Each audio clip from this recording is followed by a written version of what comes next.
தமிழகத்தில் ரேஷன் அட்டை வைத்திருப்பவர்களுக்கு ஒரு மிக முக்கியமான எச்சரிக்கை அறிவிப்பு. நீங்கள் தொடர்ந்து மானிய விலைகள் அரிசி, பருப்பு, எண்ணெய் மற்றும் சர்க்கரை போன்ற அத்தியாவசிய பொருட்களை பெற விரும்பினால் வரும் ஜூலை 31ஆம் தேதிக்குள் ஒரு முக்கியமான வேலையை முடிக்க வேண்டியது கட்டாயமாக்கப்பட்டுள்ளது. தமிழக அரசு தற்போது ரேஷன் கார்டுகளில் KYC எனப்படும் மின்னணு சரிபார்ப்பு முறையை தீவிரப்படுத்தியுள்ளது. இதன்படி ரேஷன் அட்டையில் பெயர் இடம்பெற்றுள்ள அனைத்து உறுப்பினர்களும் தங்களது கைரேகையை ரேஷன் கடையில் உள்ள இயந்திரத்தில் பதிவு செய்ய வேண்டும். குறிப்பாக திருவள்ளூர், ஈரோடு, திருப்பூர் உள்ளிட்ட பல மாவட்டங்களில் இதற்கான அதிகாரப்பூர்வ உத்தரவுகள் ஏற்கனவே பிறப்பிக்கப்பட்டுவிட்டன. இந்த KYC நடவடிக்கையின் பிரதான நோக்கம் தகுதியான குடும்பங்களுக்கு மட்டுமே ரேஷன் பொருட்கள் சென்றடைவதை உறுதி செய்வதும், புழக்கத்தில் உள்ள போலி குடும்ப அட்டைகளை கண்டறிந்து முறைகேடுகளை தடுப்பதும் ஆகும்.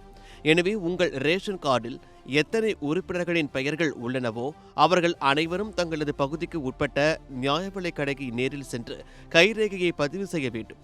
குடும்ப உறுப்பினர்களில் யாரேனும் ஒருவர் இந்த சரிபார்ப்பை தவறவிட்டால் கூட வருங்காலத்தில் அந்த அட்டைக்கு வழங்கப்படும் பொருட்கள் நிறுத்தப்படவோ அல்லது அந்த குறிப்பிட்ட உறுப்பினரின் பெயர் நீக்கப்படவோ வாய்ப்புள்ளதாக அதிகாரிகள் எச்சரித்துள்ளனர். வேலை நிமித்தமாக சொந்த ஊரை விட்டு சென்னை அல்லது கோவை போன்ற வேறு நகரங்களில் தங்கியிருப்பவர்கள் இதற்காக தங்கள் ஊருக்கு செல்ல வேண்டிய அவசியமில்லை.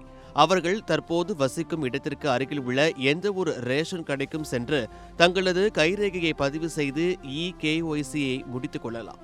அதேபோல் குடும்ப அட்டைகள் பெயர் இருந்து தற்போது உயிரிழந்தவர்களின் விவரங்களை உடனடியாக நீக்குமாறும் கேட்டுக் கொள்ளப்பட்டுள்ளது. இதற்காக சம்பந்தப்பட்ட வட்ட வழங்கல் அலுவலகத்தை தொடர்பு கொண்டு உரிய ஆவணங்களை சமர்ப்பிக்க வேண்டும். ஜூலை 31ஆம் தேதிக்கு இன்னும் சில நாட்களே உள்ளதால் கடைசி நேர நெரிசலை தவிர்க்க இப்போதே உங்கள் பகுதி ரேஷன் கடைக்கு சென்று இந்த சரிபார்ப்பு பணியை முடித்துக் கொள்ளுங்கள். விழிப்புணர்வுடன் செயல்பட்டு உங்கள் ரேஷன் கார்டு உரிமைகளை தக்க வைத்துக் கொள்ளுங்கள்.